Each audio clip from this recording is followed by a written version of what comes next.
Welcome back to my channel. Today I want to share with you some not so Halloween books. These books are all about ghosts and witches and skeletons, but they don't actually have to do with Halloween, since I know not everyone can celebrate Halloween in their classroom. And make sure you stick around to the end because I have a free interactive read aloud for you to go along with one of the books. Let's get started. The first not so Halloween book that I have is one of my favorites, Creepy Carrots. This spooky yet hilarious book is about Jasper Rabbit, who loves to eat carrots. He eats them all the time until one day they start to follow him home. Or are they? You'll have to read it with your students to find out what goes on in this fun book. I really love the black and gray illustrations in the story and how there's those pops of orange. It really alludes to the 50s horror films, which your students won't know anything about, but as the reader, it's really fun to see that in the illustrations, and it's different from other books that you see. And if your students really like Creepy Carrots, you'll have to check out Creepy Underwear too.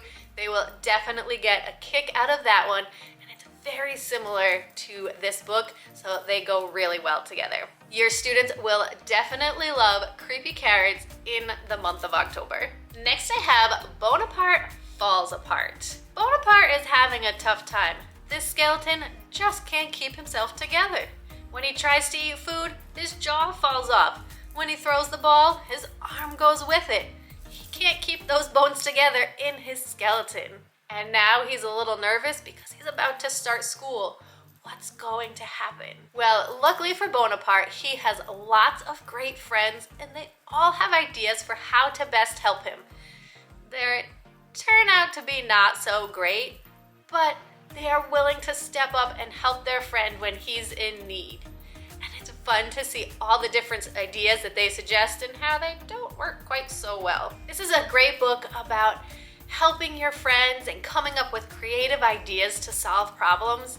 And maybe your students will even have some ideas for how to help Bonaparte stay together before he starts school. Another fun one to share in October. To go along with Bonaparte Falls Apart, I have a free interactive read aloud for you. This lesson comes with discussion questions that you can print on Post-it notes and stick right in your book. I also have a lesson plan as well as the discussion questions written out on a single sheet of paper, if that's easier for you, and some activity sheets to do with your students. There's also a fun craftivity to go along with this. Your students will make their own Bonaparte skeleton and write about how they can be a good friend to others. If you're interested in this, I will leave a link in the description box down below so that you can grab this free lesson to use in your class for the month of October. This next book, I think as teachers or if you are a parent, you can definitely relate to. This one is called Frankenstein. And we all have a little Frankenstein in us from time to time. This boy gets cranky anytime something doesn't go his way. And he lets everyone know just how grumpy he is. But then one day, he bumps into another Frankenstein. And when two Frankensteins get together, you'll have to read it with your class to find out. The next not so Halloween book we have is I Need My Monster. This book is a fun twist on the concept of monsters underneath the bed. In this story, we find out that the monster under this boy's bed is not there tonight because he's gone fishing. And the boy just doesn't know how he's going to fall asleep or stay in bed without his monster there. He needs his monster. So quite a few other monsters visit him throughout the night to see if they will make good under the bed monsters for this young boy. But he turns away every single one of them for different reasons. And your students will definitely crack up at each one of the reasons that he gives and how silly each of the monsters is. It really takes the power of fear and turns it into something humorous and makes these monsters under the bed silly instead of scary. And this book is part of a series, and so there are quite a few other monster books. So if your students like this one, definitely check out the other monster books in the I Need My Monster series.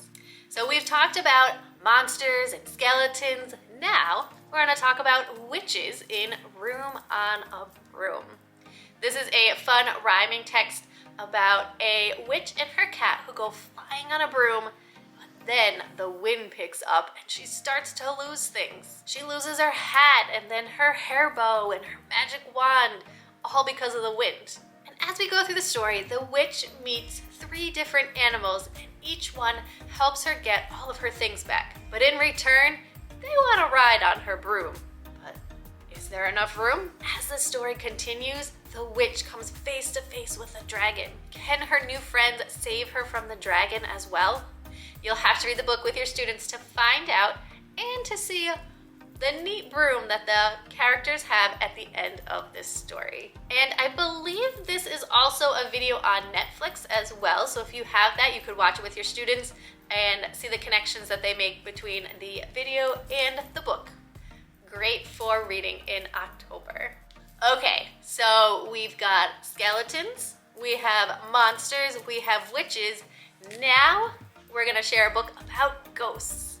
And this not so Halloween book is called How to Make Friends with a Ghost. It's a whimsical story about taking care of a ghost and what you should do if one becomes your friend. Again, the theme of friendship comes into play here, and with the sweet and quirky illustrations, you can't help but fall in love with this cute ghost in the story. So even if you aren't able to celebrate Halloween in your classroom, I hope that you'll be able to use some of these books that aren't about Halloween, but bring in those fun Halloween ideas with witches and ghosts and monsters that your students will have so much fun with. If this video was helpful for you, please give it a thumbs up, hit that red subscribe button down below, because I'll be back next week with more read aloud tips and book ideas for you to take into your classroom right away. Have a great week.